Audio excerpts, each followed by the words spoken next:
everyone. Welcome in. Hey, y'all. Hey, I'm Ann with Andale Homestead. And I'm Sandy with Suburban Homesteader, Wyoming, Arizona. I'm Monica with Bland's Promised Land Ranch. And I'm Casey. I've officially lost my mind this morning over at Ormsby Farm. So we thought we were live a couple minutes ago, and we were not. We were just talking to ourselves behind stage. Forgot to press go live. But good morning. Good morning. Welcome in. On today's episode, we had a really, really informative last podcast episode with the Naked Gardeners about meat birds. We're talking chickens, turkey, quail, duck, even rabbit. I didn't even know that rabbit was considered poultry, but it is. But I think first, what we need to do is tennis ball it over to Anne to say hello to all of our wonderful friends that are in the chat. So let me see if I can start pulling them up. Here we go. Oh, we are tickled to death. Hoorah, devil dog. Hey, darling, I'm glad you're here. Commander Bacon. Hey, we're so glad you're here. And then we have Karen. Karen, she says, is hot. It's hot. And Cynthia says, hello from the Netherlands. We're so glad to see you. Melanie Wolfgang. So glad you're here, honey. And Dorothy. Hey, y'all. Hey, my buddy. And Francisco. You tell your office mates. We all said how do. Here's Way Homestead. Hey, sweetie. That's a dear friend of Sandy's. Almost her little brother. B&S Odyssey. Hi. Lazy days ahead. I'm so glad you're here. And yeah, hey, here he says, I'm Jesse from Lazy Days Ahead. So we have to pull him up on the panel one day.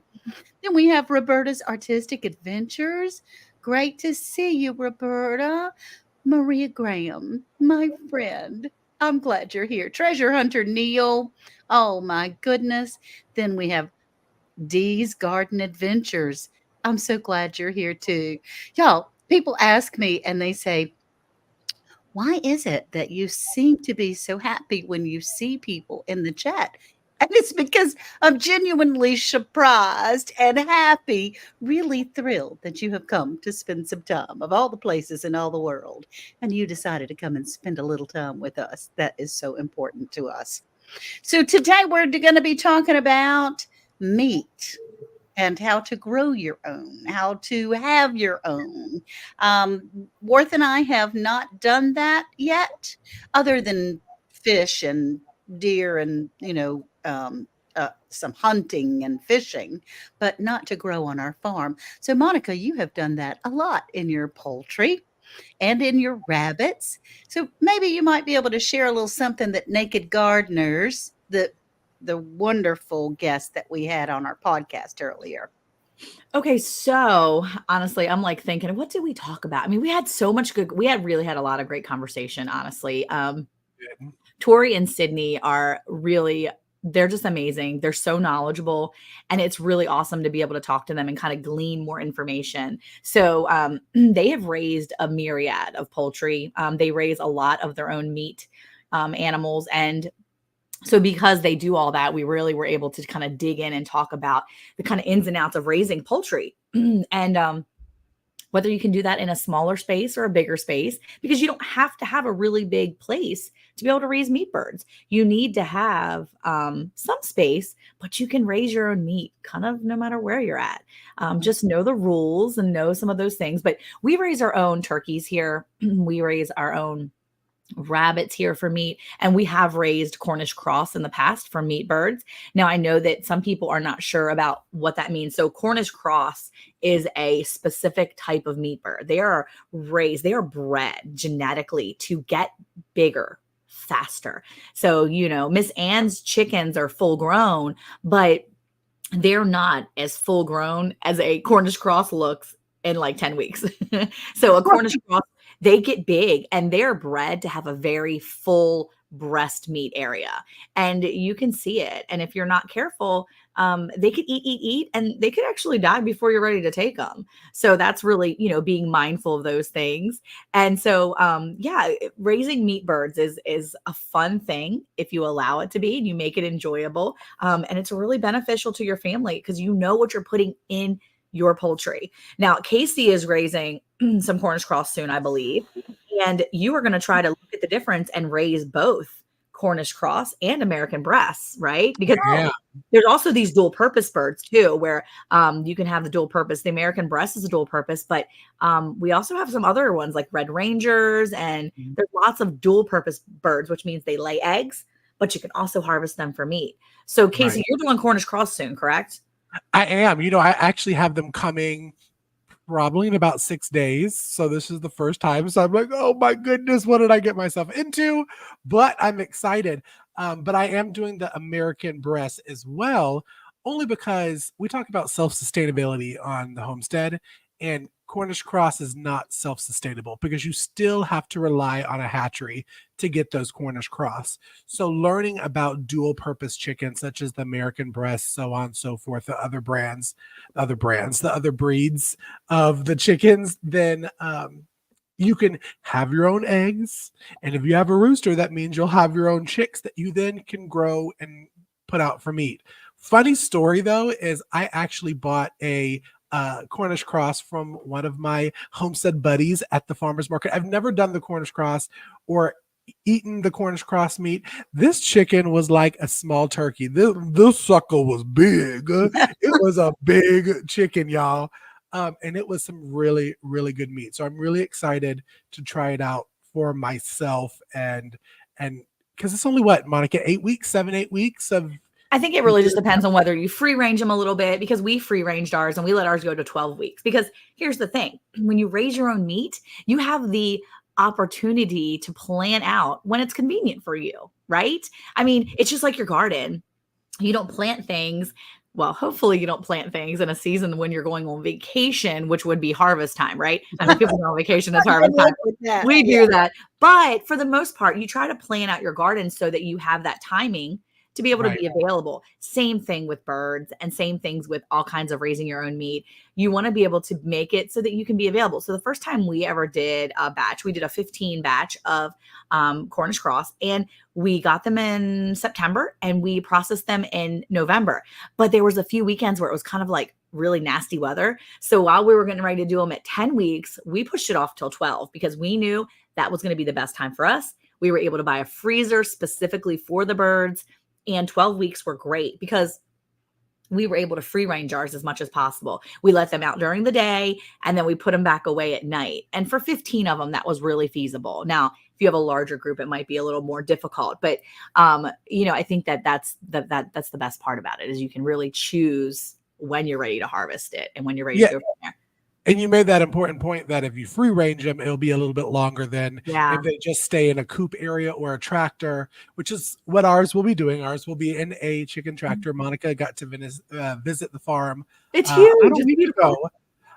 So I'm sure mine will be ready far before 12 weeks.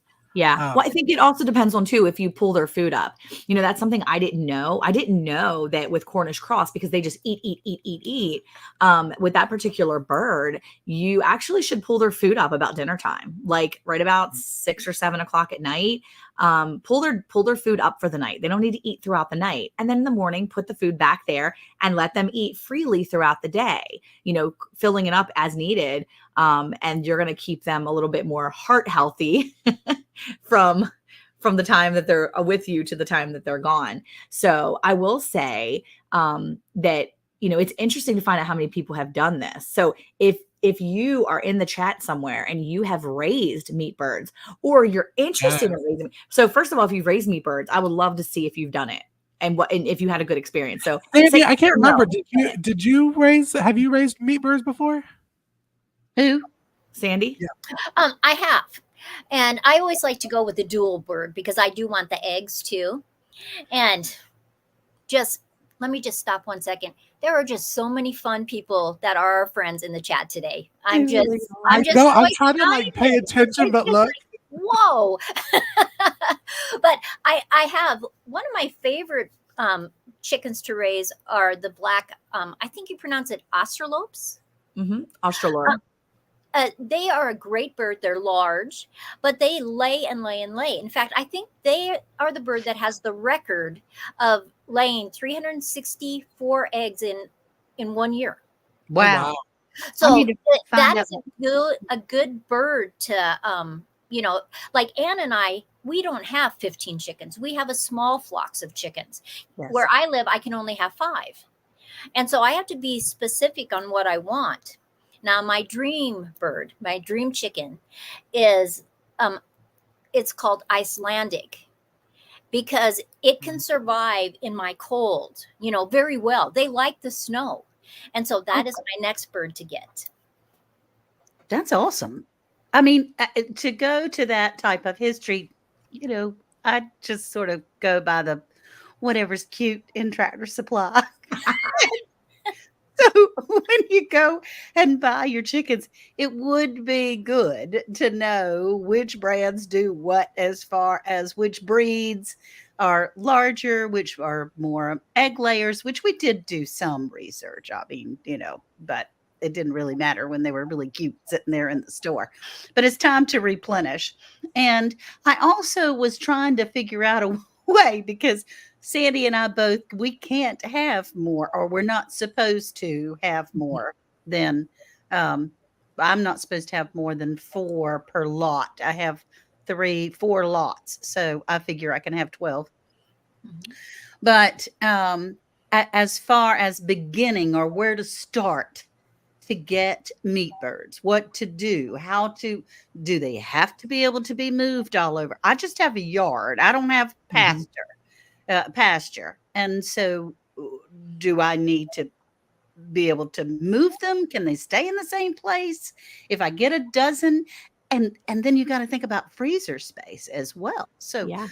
you know, Monica, how do Casey, sorry, Casey, do you move your birds around or do they stay in a pen? A They permanent. stay in a pen, and I guess that is a good thing because Monica moves hers. I don't. Now this And is so my first year doing both the meat turkeys and yeah. the meat chickens. I am doing it one for my family, but also to sell. So my goal is for them to get as big as quick, so I'm not spending as much money on feed, so on and so Yeah. forth. So that's the reason I don't move mine. Thank you. Now my chicks, my egg layers, my girls Mhm. they have a pen where they walk around and live their best life. So they're not going to get as big. But I do not. I have a stationary, I call it a tractor that I built very bootleggily. That is where the Cornish cross chickens are on the left, and my my turkeys. Monica, what did we figure out they were? They were like there was a red bourbon. I had a couple blue slates and Yeah, Spanish. I mean, yeah, the Spanish and the blue slates are really pretty. So he keeps his as stationary. Now I move mine and I let mine free range. I don't actually move them. Like we cross fence our pasture for our cattle, right? We don't have the fencing like the Premier One or whatever other brand you would want to choose. But that's what the naked gardeners do. They section off their property so that they can move their meat birds and their poultry and keep them separate as well. So they know what they're raising in certain areas and what for what purpose. And so, yeah, just like that, he raised meat birds in a tractor and somebody done free range. So semi free range, you can really adjust what you need for your particular poultry and your space. Even if you have a smaller space, you can make do. You just have to maybe move the area a little bit, move that space that the chickens are in a little more often. That's me, by the way, moving the space around. That's you moving the little chicken space. But I mean, that's what chicken tractors are for. That's what the fencing is for. And there's a lot of ways you can do it. Sometimes you just have to think outside of the chicken coop a little more. Right. Okay. And in our Monday talk, we talked about a lot of different birds too. Yeah. Because, like, I love ducks. Ducks are a great thing to have on your property. What about geese? They're not only great big eggs, they are as good a watchdog as a Yeah. watchdog. So Okay. we have some people out here that raise pheasants. Mhm. And so there's a lot of opportunities for people to to grow what they want to eat. Mhm. And I think that's really exciting. We're living in a great time that people are really aware, and it's easy to get chicks or eggs. And so why not try it? Even if you're only trying a few. If you have a very small space, why not quail? Exactly. You know, Right. quail eggs are great. Have any of you guys grown quail? I did. I tried, and I was not very successful, so I quickly got rid of them. But No, we have I'm almost being peer pressured into it out here in Georgia. it's So that great. may be the next one that we do. So there's a lady that we recently sold some rabbits to, and she raises quail. So that was her gateway animal was the quail, and she raises quail for meat, and she loves it. She's like, "Do you realize the turnaround time on quail? It's fantastic." yeah. And she rents her space. She doesn't have a very big yard, and she just cycles through, and she just loves it. Yeah, it's a lot of time with the incubator. I mean, they take they have a short period from egg to process. And I think that is really a benefit to people who want a smaller, quieter animal that can be in a smaller space. But yeah, quail are a great opportunity. I think it's all about what your family's going to eat too. True. And I'm a big proponent of trying something and trying it a couple times. Don't just try it once. You get the 3 strikes here. Try it at least 3 times, 3 different recipes, because you may not really love it the first way. But don't just say, "Oh, I had rabbit and it was disgusting." Well, that's because maybe it was a wild rabbit, or maybe you just fixed it wrong. I made rabbit stew the first time we made Maybe just rabbit. it wrong. Well, we made rabbit stew, and I was like, "Oh, I'm making rabbit stew," and I made it, and I was like, "Ugh, "This is terrible. What was I thinking?" And then the following time, I put that same rabbit that we raised, in the same cages and everything. It was like a sibling, and we put that rabbit in a crock pot, and I shredded that meat up, and we had it on nachos and in taco shells, and I'm like, "Yep, that's it. We're done. This is like chicken," and it really did taste like chicken. I've done ground rabbit. I've done all that, but we've tried it different ways. And that's exactly right there. Rabbit burgers, rabbit sausage, rabbit boudin. I mean, there's so many things you can do with your animals.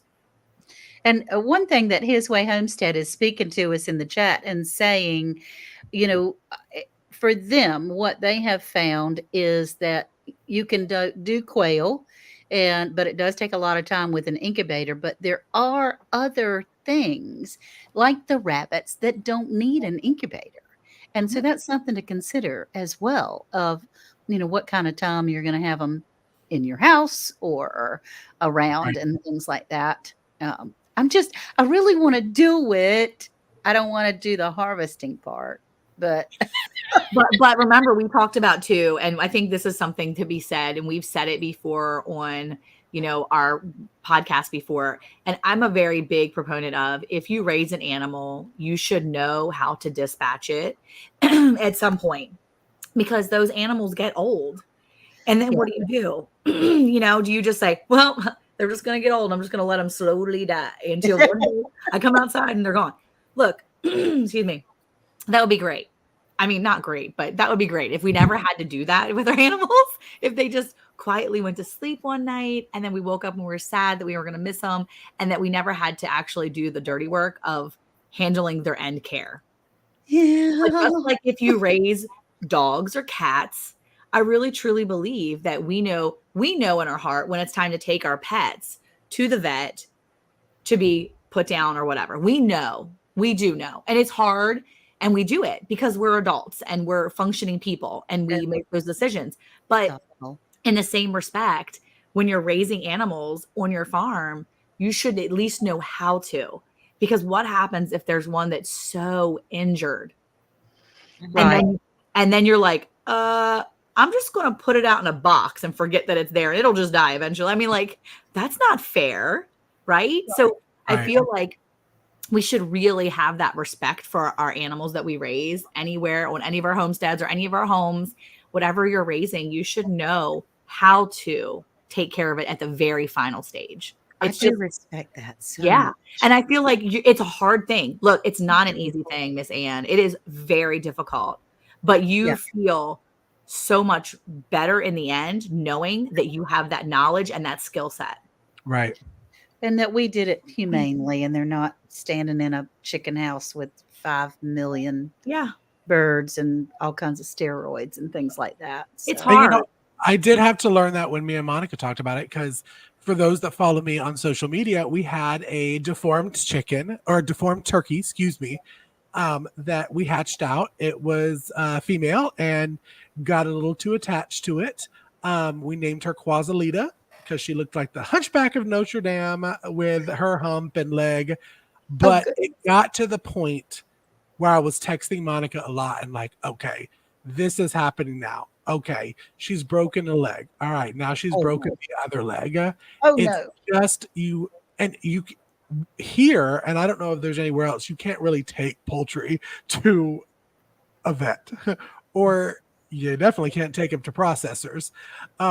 So you have to learn how to do it yourself, and we did. We had to put her out of her misery humanely.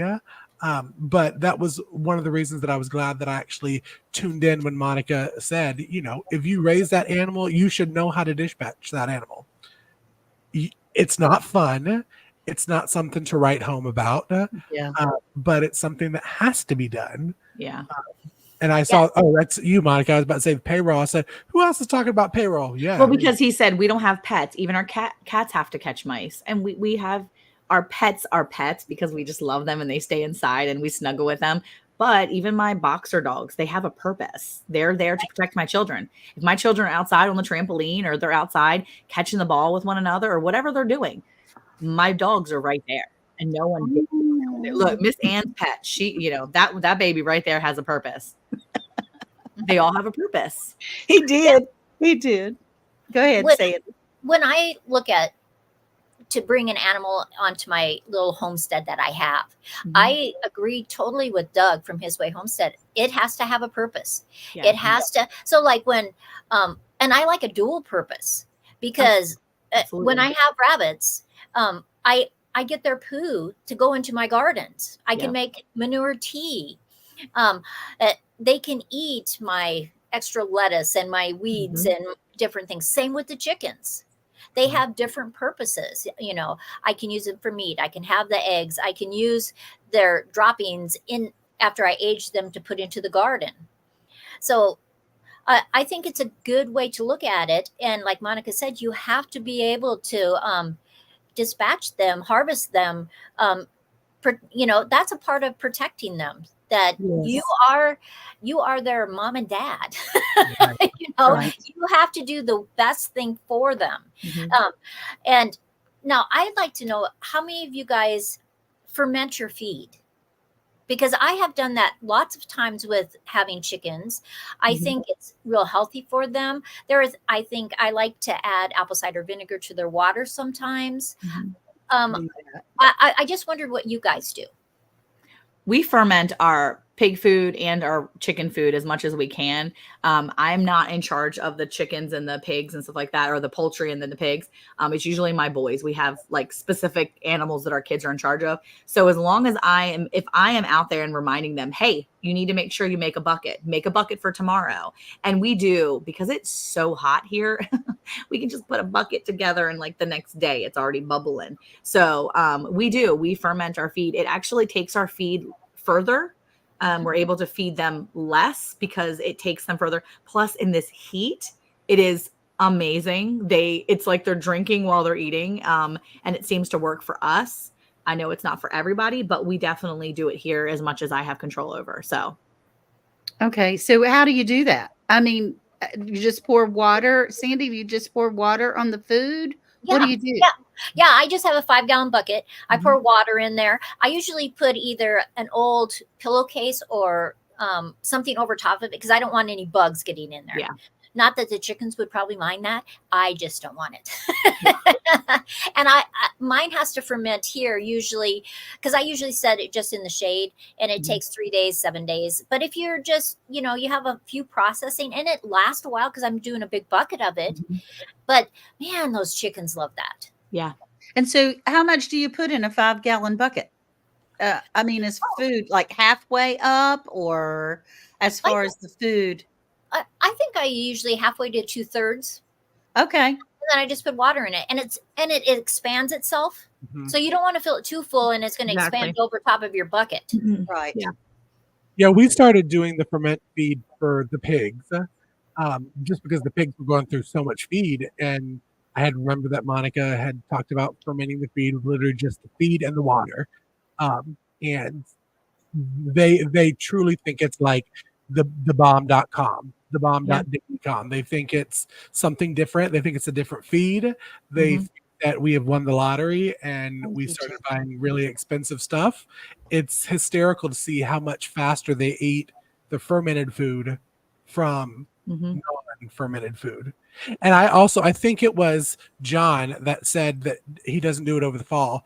I tried it over last year for the chicken feed, and we didn't do it over the fall either. And my chickens were bougie. They didn't like the fermented feed. They were not fans. They were not, and I only had the 6 at the time. So maybe I can try different ones because those 6, they are bougie. I mean, bougie is as bougie has. So Well, Farmer Sydney's in here and he says the pigs love it. And I believe next week we'll be able to chat with Tori from Naked Gardeners. She'll be in here next Friday to talk to us about American breasts, which is a specific meat bird that they raise, and they raise very well. And I believe that they finish their American breast birds on fermented feed. I believe. I could be wrong. We can ask her about that for sure. I think it was corn because I Yeah, wrote it fermented down. corn, and it was Yeah. like a milk, like with Yeah. a raw milk and a fermented milk and corn. So Yeah. that is a way to get that like really that flavor infused in that meat for the final 2 weeks of the American breast. But we're gonna talk to them next week. She's gonna be here. Sydney's got to work. He's got a job. But she'll be here next week and she'll be able to chat with us specifically about American breast because that is literally their jam right now. I mean, they raise all kinds of animals, but American breasts are a really they're like a new fad bird, I think. That's like a new thing everybody's doing, but Yeah. it's a dual purpose bird. And I think honestly, it's going to be a great conversation. Yeah, I work for a living, he says. That's the text message that he's been sending. Hey, you're at work on a live on YouTube. I have one more question though. Okay, so I can get a pin, put 6, 10, 12 birds out there, whatever, because I can get away with a couple of them for 10 weeks, maybe. Couple of extra over the numbers. But then where do I even begin to get like the spinner thing that you put them in to get the feathers off? Or, You don't need I mean, that. I have we have big pans where we can scald them. You have a turkey. You have a turkey. What is it? They call it turkey fryer. Yeah. Yes. Propane. Okay, so we use a turkey fryer. We've never used it for frying turkeys, but we use a turkey fryer. Those really big pans, and we heat it up with some water, and we get it to a certain temperature. And once it's at that right temperature, we add a little bit of Dawn dish detergent, bloop, just a little bit, and that actually helps relieve the feathers. Especially if you're doing waterfowl poultry, it's much better. But you just dip it, and then you ice dip it, and just make sure you kind of stop it from cooking. You don't want to cook your skin. And then Right. you smack that thing on the table, and you just take your thumb right here, and you just start pushing the feathers away. Okay. And the feathers I'll will do that come. next time. There's a good test for it too. If you have your chicken in there and you kind of dip it, you can take a tail feather and pull it. And if it easily comes out, then usually that's Eric's test to do it. But I need to go watch it somewhere with Okay. some. I will say I'm bougie because I did see that there are companies that rent the pluckers pretty cheap.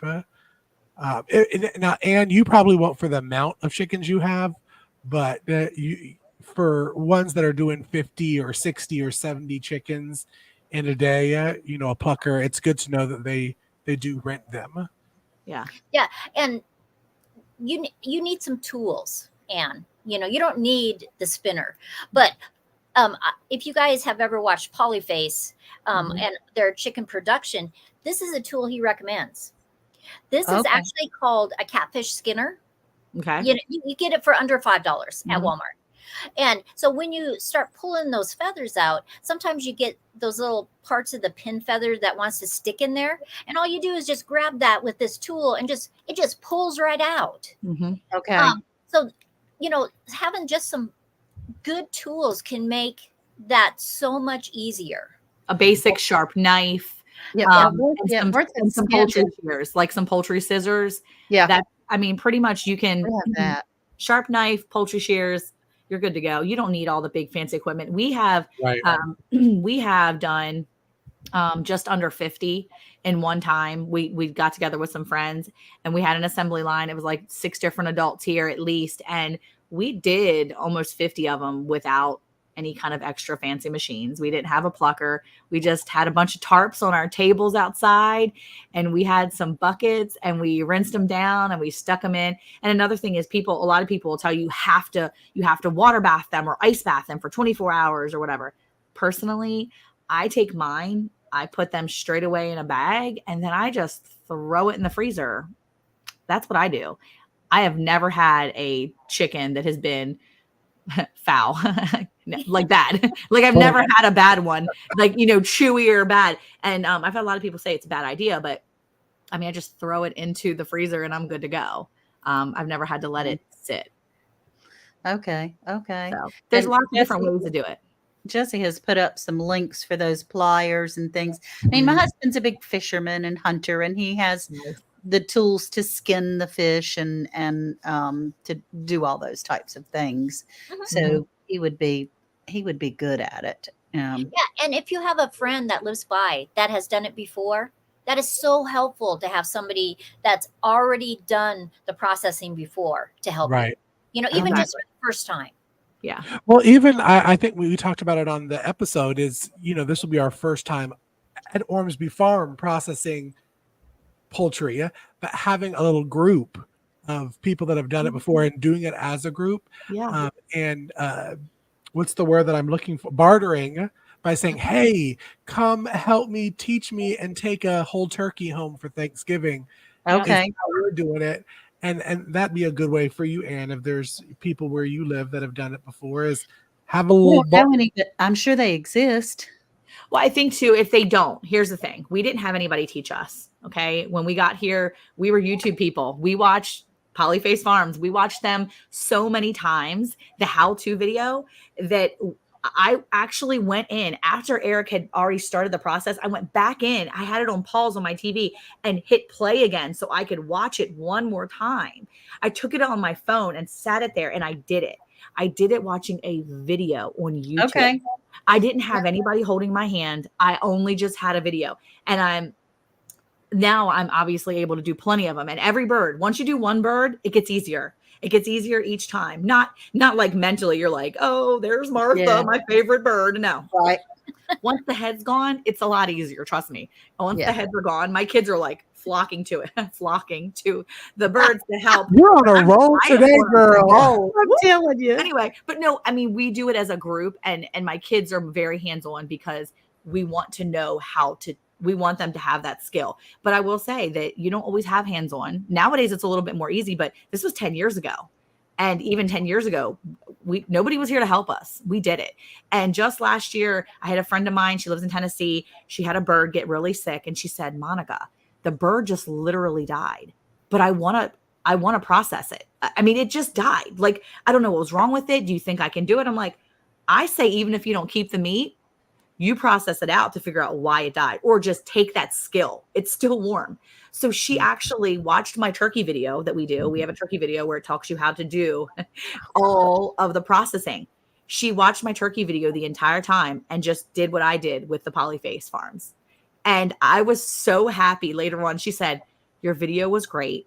I watched it like 8 times and I was able to do it. And I was like, yes. Because it meant so much to me to know that I gave her enough of the process that she could follow that video the way Joel Salatin did for me. Right. Back 10 years ago. And I mean, that's the best. So you find a good video, whatever that video is, and you watch it over and over and over and over. And you'll get it. That's true. That's very true. And then you just dig in. You just dig in and start doing it. Okay. And Farmer Sydney says they're going side by side comparing Cornish. That's going to be American breast together. Yeah, I am excited about that. See, and that's the thing. Sydney's going to have a processing of American breast. They offer the ability to be able to come out and have that process and see that. And we've done that here where we've done rabbits before. We've done other animals before. And that's a thing that you can find. But if you're in a smaller community and that's not an option for you where you're at, YouTube's available. That's true. And I think that's why a lot of us have channels right here.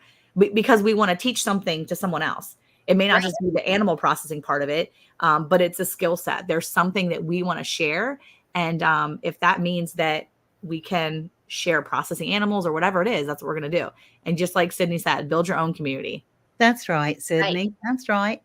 And I just have to, like you tell us all the time, open your mouth, talk to people. You'd be surprised how many things happen when we start remembering that it's not 2020 and that we can be talking to people, we can be near people, we can interact with people again. Right. Yeah. And Two Doves, Bees, and Garden says Skillshare. We need we need to do another one. That's why we do these, because we really enjoy sharing these skills with others so that they can have it. I wonder if the 4-H community here, it's kind of active. I wonder if that would be a resource too. I bet you it would be. A lot of those 4-H kids will take their birds when they're finished, or the 4-H or the what is it? The ag kids. A lot of the ag kids in the area here will take theirs to process. We actually helped one of our friends who had 10 birds that he had won. He had won for these meat birds for his meat pen. And he came back and he brought them over. I'm not kidding you, guys. He brought these meat birds over in the back of a pickup truck. They were not in a cage. They were just I'm not kidding. They were just like, they look like me after Thanksgiving dinner. Like they were just laid out. They couldn't walk. And I was like, I feel bad for these babies. They actually finished out between 8 and 9 pounds each. Wow. That's bigger than my average like turkey when we take our turkeys. They're between 7 and 9 pounds. These were like 8 and 9 pounds. I couldn't believe it. I was like, this is not healthy. Our Cornish cross we just had was 8 pounds. The ones that insane. I mean, these were fat birds. They couldn't even walk. Their legs were all like, yeah. Well, that's what I hear, is that with the Cornish cross, they get so big so fast that you're actually doing them a favor. Yeah. Because they can't do anything but sit and eat and suffer. They were breathing. I'm okay with getting them to stop suffering. Exactly. Okay with that part. Exactly. And then you'll really like the meat when you taste it. Just saying. Yeah. I'm sure. I need to get another freezer. But y'all, I wanted to kind of announce, because we were talking about this before. So we only really have, we pre-shoot our episodes here at Round the Hay Bale, and we only have 3 more episodes till we were ending season 5. But just FYI, we will be recording 12 more episodes, which is going to take us through the end of the year. I mean, we're doing major fall topics. What are some of them, Monica? Because my brain, as you know, is kind of completely fried. I don't know how you're going to ask me. I don't have my notes. Okay. I pulled up the notes. Here we go. See, we're talking about homesteading and taxes, which I think is a very important episode. We're talking about more of the pantry stuff. We're talking about holiday ideas. We have a whole episode on soaps, y'all.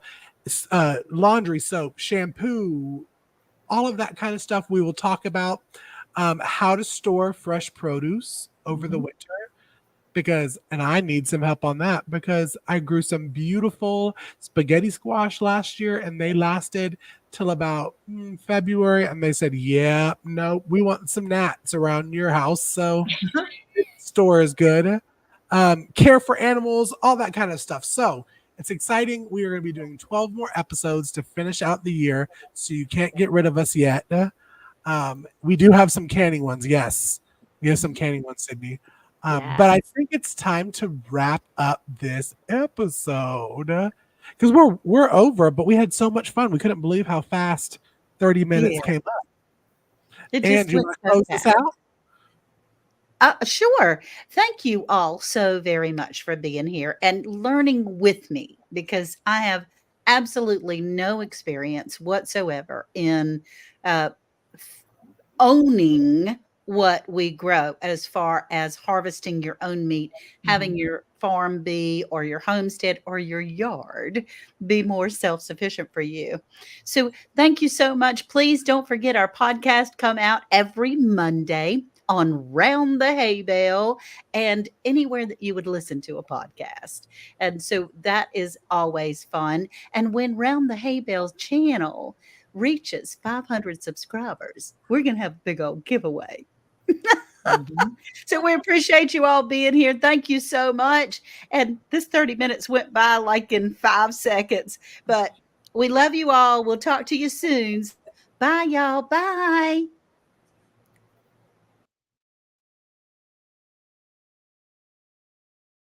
Are you enjoying the Hey Bale topics? To learn more, click on the Linktree link to get all of our product recommendations, along with discount codes and more. Hey, Monica, did you know it's now even easier to listen to Round the Hay Bale podcast? What? Really? How easy? That's right. All you have to do is say, Alexa, play Round the Hay Bale podcast. Playing Round the Hay Bale podcast on Apple Music. Ooh, we're really fancy now. Tune in to Round the Hay Bale every Monday at 9 a.m. Central Time. We're back.